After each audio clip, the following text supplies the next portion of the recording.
Todos, e quero iniciar agradecendo aqueles que estiveram aqui ao meu lado, inicialmente ao Dr. Leandro Bueno, secretário dessa comissão, que com muita competência, com muita dignidade, conduziu esse trabalho, ao Dr. Aldo Campos Costa, que nos foi cedido pela Procuradoria-Geral da República. Eu agradeço a indicação que me foi feita pelo presidente do Senado, o senador Rodrigo Pacheco. O doutor Aldo foi muito importante. Agradecer às pessoas do meu gabinete que aqui estiveram, o doutor André Ren, a Lana, outras pessoas da liderança do meu partido, o Edu Mendes, a Carol Melo. Agradecer ao Marcelo Saboia, ao Marcelo Manzan, Cláudio Honor da Rocha, da Consultoria Legislativa da Câmara dos Deputados, a equipe aqui da CPI. Eu quero agradecer ao doutor Marcelo Lopes, doutor Renilson Prado, a doutora Lenilta Silva, que é diretor da Secretaria, o Marcelo Campos Melo, que é o diretor da Secretaria das Comissões, o Marcos Melo, que é o diretor das comissões, o Anderson Antunes, a Fernanda Lima, a Camila Bittar, a Érica Melo, a Renato Pérez, a Gabriel Udelsman, a Donald Portela, a Rafael Menezes, a Rosemary Simon. Agradecer ao doutor Edivaldo, que foi aquele que representou juridicamente a CPI perante o Supremo Tribunal Federal durante todo o nosso trabalho. Eu quero agradecer à assessoria parlamentar e, em nome dessas pessoas, também agradeço a todos os assessores, na pessoa da Ana Cristina, da Maria Vitória, do Diego Scardoni. Quero agradecer penhoradamente aos meus vice-presidentes, ao senador Cid Gomes, agradecer a todos aqueles que estiveram aqui na mesa, agradecer mais uma vez a esse grande baiano. Aliás, isso é uma dívida impagável que o Espírito Santo tem com a Bahia, que Magno Malta é senador pelo Espírito Santo. Então, muito agradecido, Magno, pelos seus conselhos, pela sua orientação. Você me ajudou muito com a sua experiência, você que eu sempre digo, não é só um dos que mais conhece CPI nesse Brasil. As CPIs têm a credibilidade, a importância que tem nesse país pelo trabalho que Magno Malta fez na CPI da pedofilia e na CPI do narcotráfico. Isso é histórico. Quero agradecer aos garçons que aqui nos atenderam no dia a dia aqui com tanta prestimosidade. O Robson e o Alexandre. É o Robson e o Alexandre, mas tem também uma moça que atende aqui. Tem uma moça também. A Monize também. Viu? Robson, Alexandre e a Monize. Eu quero agradecer e parabenizar. E em nome dela, parabenizar a todas as mulheres. É uma mulher guerreira, trabalhadora, corajosa, competente, dedicada, que saiu da sua origem humilde para hoje estar aqui como uma das personalidades políticas mais altas desse país. Eu não vou entrar na minha fala no mérito, nem do relatório, nem do voto em separado. Não fica bem para mim como presidente, mas receba como parlamentar o meu aplauso a essa grande mulher que é a senadora Elisiane Gama. Eu quero dizer aos senhores, eu quero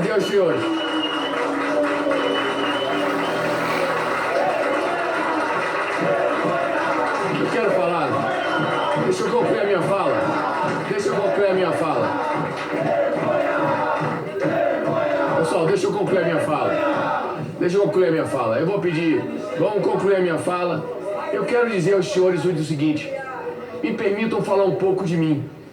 Eu sou uma pessoa que desde sempre sabia que seguiria o caminho da política. E é difícil para alguém que é apaixonado pela política, que tem a vocação para a política, chegar aqui e mesmo diante de uma situação tão polarizada, não deixar de pensar, mesmo quando aquelas pessoas se referem de uma maneira diferente daquilo que você pensa, mas não deixar de apreciar o talento, não deixar de apresentar a vocação para ser homem ou mulher a serviço da coisa pública. É difícil, por mais que eu pense diferente de cada um dos senhores. Não vê aqui e não ter admiração pela profundidade e firmeza de Jandira Fegali, pela nobreza e pela competência de Duarte, não ter pela dedicação de Isalci, pelo brilhantismo do Cajuru, por esta condição tão firme e contundente de Marcos Feliciano, não vê na juventude do Nicolas, não vê na juventude do André esta capacidade de representar o nosso país. Aqui o Abílio, que reclamou tanto, que brigou tanto comigo, foi talvez a figura mais pitoresca dessa CPI.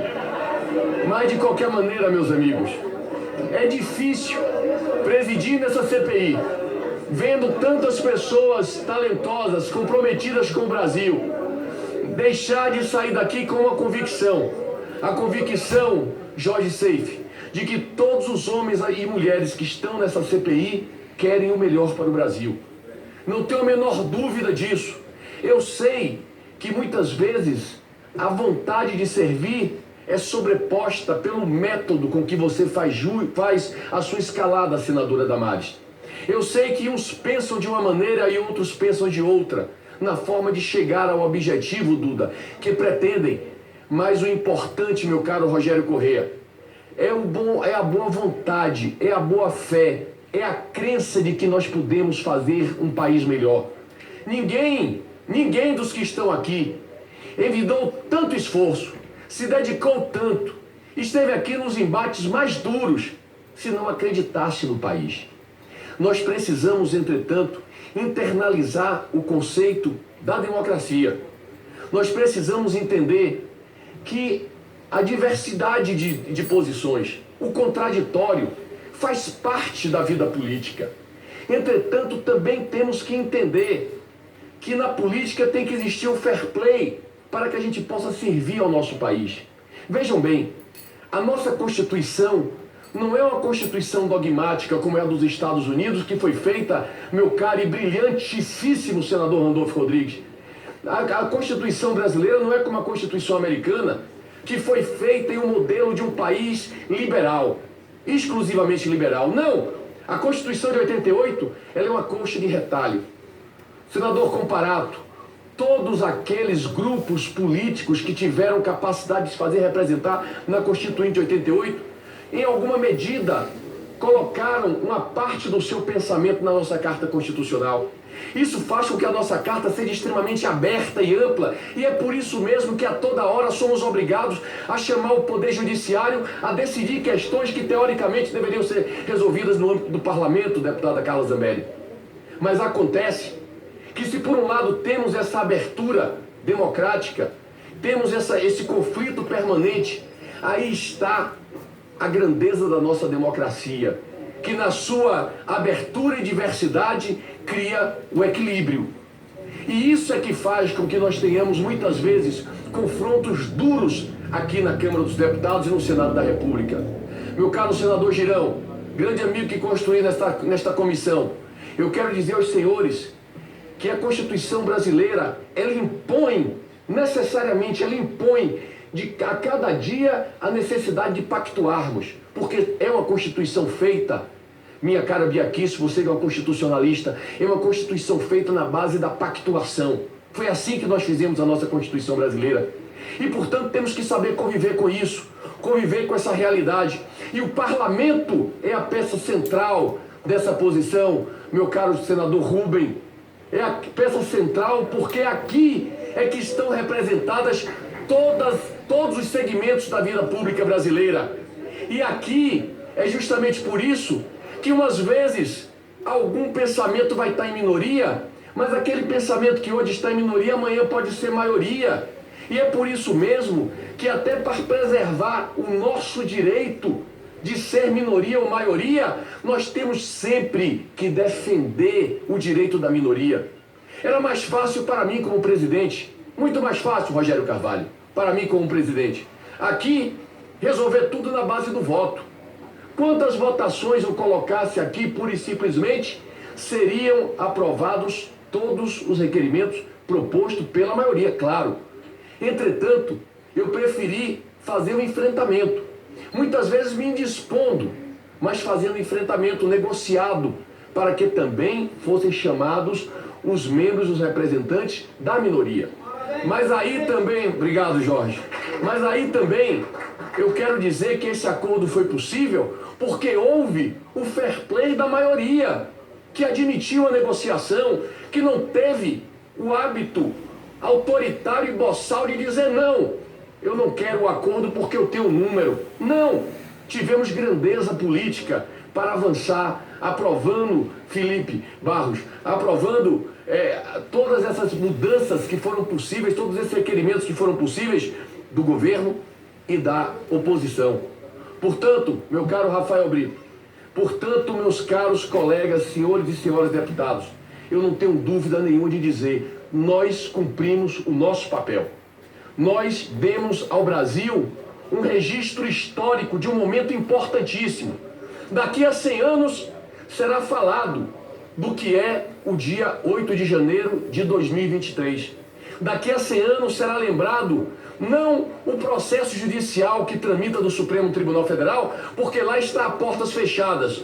O que vai ficar para a história são os debates que foram promovidos aqui nessa CPMI, meu caro pastor Henrique. O que vai ficar para a história é aquilo que nós produzimos no nosso debate, no nosso contraditório, nas nossas diferenças. E isso é a beleza do parlamento. Eu sempre disse, a CPI talvez não traga nada de novo, mas a CPI trouxe a verdade na praça pública, meu caro Veras. Trouxe a verdade na praça pública porque aqui não há sigilo, porque aqui não tem porta fechada e por isso o nosso poder é o mais criticado, mas é também o mais permeável. É aquele que mais abre as portas. É justamente quando o parlamento se cala que a trama desinvestada da injustiça e da intolerância devora a alma das nações. E nós não podemos permitir nunca que o parlamento se cale.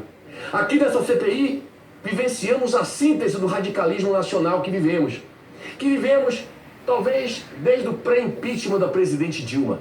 De lá para cá, o nosso país vive um processo de radicalização inédito desde 1988. Essa radicalização precisa ser submetida a um posicionamento maior de todos nós. Temos que internalizar nas nossas cabeças e no nosso coração que a democracia é maior do que esse radicalismo e que nós precisamos sim entender que o opositor não é o inimigo. Não é o inimigo. Quem pensa diferente, assim como nós, deseja o bem do Brasil. Mas o radicalismo que nós vimos, a diferença foi mostrado como é o parlamento. Os outros poderes não fazem isso, mas nós fazemos. Contradições que muitas vezes se colocam a ponto de que, minha cara senadora Soraya Tronic, você que todo dia esteve aqui nessa linha de frente, dizer que esses debates, esses enfrentamentos que nós fizemos, esses enfrentamentos que nós fazemos aqui e as contradições que nós temos acontecem no seio da CPI e até dentro do governo.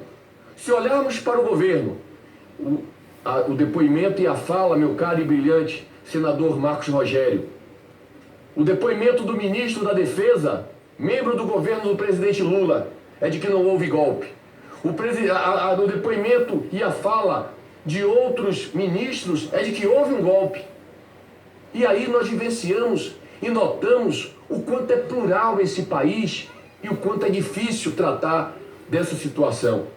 Eu quero, nesta fase final da minha fala, saudar, parabenizar, dizer do meu apreço, do meu respeito pelas forças armadas brasileiras, pelo Exército Brasileiro. Não teve golpe nesse país, porque o Exército, que seria a única força capaz de bancar um golpe de Estado, na hora, se foi chamado em algum momento para disso participar, disse não. O Exército Brasileiro demonstrou nesse episódio amor e respeito pela democracia. Portanto, o CPF de cada um é uma coisa, a instituição grandiosa a qual esse país tanto deve, que é o Exército Brasileiro, é outra coisa completamente diferente. E se havia o receio de que essa CPI fosse enodoar a imagem do Exército Brasileiro, estamos concluindo o nosso trabalho, senador Isalci, reconhecendo que o Exército Brasileiro cumpriu sim o seu papel nesse processo. Tenho certeza do que eu sinto como relação pessoal, de que saio de todo esse nosso encontro nessa CPMI com laços de amizade fortalecidos com todos que aqui estiveram. Tentei e acho que minimamente conseguimos tratar a questão com justiça. Pelo menos tenho certeza de que ninguém aqui poderá dizer que eu tratei com 2 pesos e 2 medidas, quem quer que seja. Atuei sempre com uma regra só, fazendo com que a vida e o trabalho, deputado Evaí, de cada um fosse respeitado na medida do ser parlamentar, que não é uma homenagem apenas à pessoa que está aqui com mandato, mas àqueles que o elegeram. Para concluir, eu quero dizer aos senhores que um conterrâneo brilhante e amigo querido, o publicitário Nizam Gonais, me lembrou que o 8 de janeiro acontece exatamente há 201 anos após o dia do fico.